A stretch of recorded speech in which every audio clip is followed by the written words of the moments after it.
photography for about 16 years. I used to work for Kodak after college. And I've been a wedding photographer for 16 years. So most of my photography experience are from studios and events. And then I became a teacher about 12 years ago here. This is a high school that I went to. So I came back here and it's kind of nice. So that's you know, my photography experience. I do have a website. I'm not so focused on my own work anymore, because once you start teaching, it's like having kids.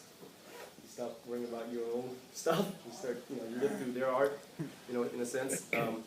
So you know, I'm glad that you guys are here, and I know a lot about equipments and techniques and compositions and, you know, little tricks and stuff like that, and you know, hope you guys can walk away with that. But as far as, you know, your own vision, what you want to do with your camera, I'm going to leave that to you guys, but I can help you get closer to where you want to go. Okay? Pretty much, and I got a consensus about where we're at. So my biggest fear was to try to address, you know, in a couple hours, everybody's needs, and I might not be able to do that. But if you have any questions, just feel free to email me or ask. Today I would like to just go over camera equipment, and then I want to do something with shutter, because Tuan and I talked about what should be the first thing to focus on. And I think in the camera, there are three functions: the shutter, the aperture, were like two most important functions, and to know what those two are enable you to do, it's pretty much the crucial factor in determining the shot that you're going to do, or you're going to create. And then after that, there's an assignment there's an exercise that I want you guys to participate in with your own camera. And so I have some students that's going to help you. They're going to be your model, the skateboarder there. Sweet. We'll be working with, he's going to extra credit, by the way, so don't worry about it. Using it if he needs it. Ruben, say hi. Hey, how's it going, Ruben? How's it going? So Ruben's going to help us with the fast shutter. I'm going to divide us into two groups. And we're going to try a couple of different techniques: panning, freezing, motion, different angles of, you know, sports shots. And then I'm taking another group inside I have a little dark room that's darker than the studio. It's all black. We'll do something called painting with light, and it teaches you slow shutter speed. These are done on film cameras, so the students get only one shot try. But what did that teach you? Is teach you what slow shutter speed is and how it actually works, and how you can actually make night look like day, and manipulate an image that your naked eye can't see. And if they can do it with film, you can do it with digital. Okay, so I'll just run through the camera thing real quick. Go ahead, okay? You guys have any questions or anything you'd like me to address right away? I don't want to make this like a school environment too much, you know? So, okay, if you have any questions, just let me know. Well, I'll show you some equipment. I'll talk a little bit about the camera. Okay?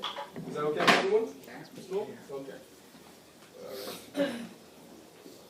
If you have any questions, you want to jump in, you catch a grammatical error, go for it. My students do it all the time. Okay.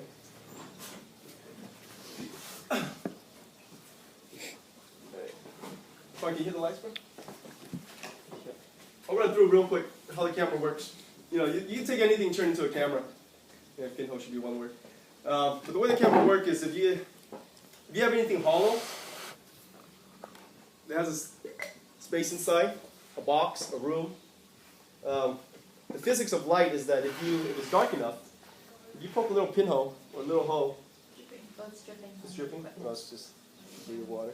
Okay, you push a little. So I can turn this into a pinhole camera. Poke a little hole. Then what you do is you want a bright area where light can penetrate through this hole. What happens with light is when it travels through the hole, it reflects the opposite image onto the opposite wall. So if I take this room, paint it all black, close all the lights, make a little hole right there, and it's bright enough, you will see what's out there projected onto this wall, upside down. That's just the physics of light and how it travels. So, you know, it's not photography in a sense, but that's just light itself. So that's how all your cameras work. Whether it's a point and shoot, whether it's a SLR, it doesn't really matter.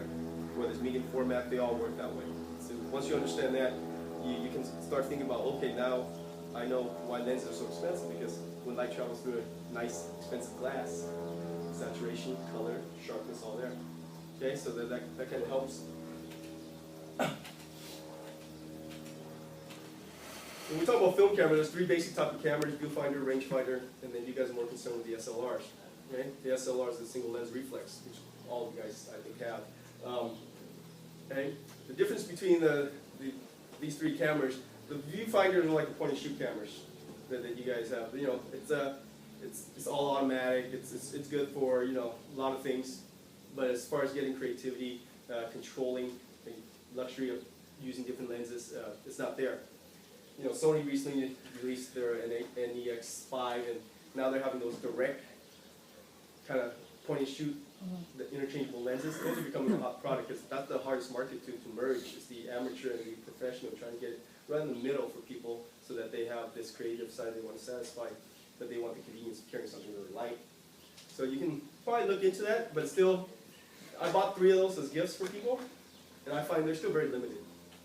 Okay, I'm not going to go through all the parts of the camera because this is mostly for the students. But these are all the parts of the camera. The old cameras, these are the ones that my students use when they take a photo 1 class. So I'll just speed through these real quick because for kids it's very important. But I'll go straight to shutter speed. So if you had a beginning class in college, you probably took an exam on this, you know all the parts. Okay? So let me talk about the aperture. So the aperture is like the eye of your camera. The aperture opens and closes. And the thing about the aperture is the smaller the number, meaning the larger the opening. Okay? For all of the cameras that you guys have, the aperture is actually controlled through the camera. Back in the day, it's actually controlled on the lens. It is still on the lens, but you're controlling it now through your camera, through your body, versus changing it here. Okay, so that's just a new thing. Canon did really well with their patent of this design right here, because this is one of the reason I believe they took a step surpassing Nikon. Nikon before professional cameras, even with the aperture, you had to control it by the lens right here. So to shoot here and control this and then focus is a lot of work. Canon did a really great thing by changing it to here, making you can control the shutter here, aperture here, and worry about just zooming and focusing. So, and then Nikon actually bought that over. So Nikon cameras now have it here too. So your aperture control is here. Okay, unless you customize your camera to control it here. Or I'd set it on the aperture priority so you can control it here. So the aperture is really important. Exposure, 3 things control exposure. Okay? If you're using film, the film is rated 100, 200, 400, 800, 1600, so forth and so on. For your digital camera, that's the ISO, or the ASA. So that controls on your ISO the sensitivity. Okay, how much light is required to get a good exposure. There's a give and a take. Okay, so when you set your camera at 100 ISO, and you're shooting, and if there's not enough light, you guys crank up your ISO. Sometimes you guys put it on automatic and let the camera determine. Okay? The higher the number, the more sensitive the sensor is. So if I was to shoot in a church, and there's not enough light on the cathedral, I would have to crank my ISO pretty high. Okay, because there's not a lot of light. It's very dim, and I don't want to use a flash. I want that natural ambience of the place. There's a drawback, though. With film, there's all drawback, and with digital, there's a drawback.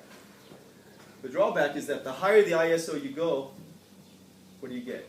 Graininess, like graininess or something? Graininess, yeah. In film, we call it grains, but in digital, we call it noise. Yeah, you get more noise, right? So technology is getting better and better. So now you get cameras that are like, $3,000, and you go 1600 ISO, and it looks like 400 ISO. Okay, so it gets better and better.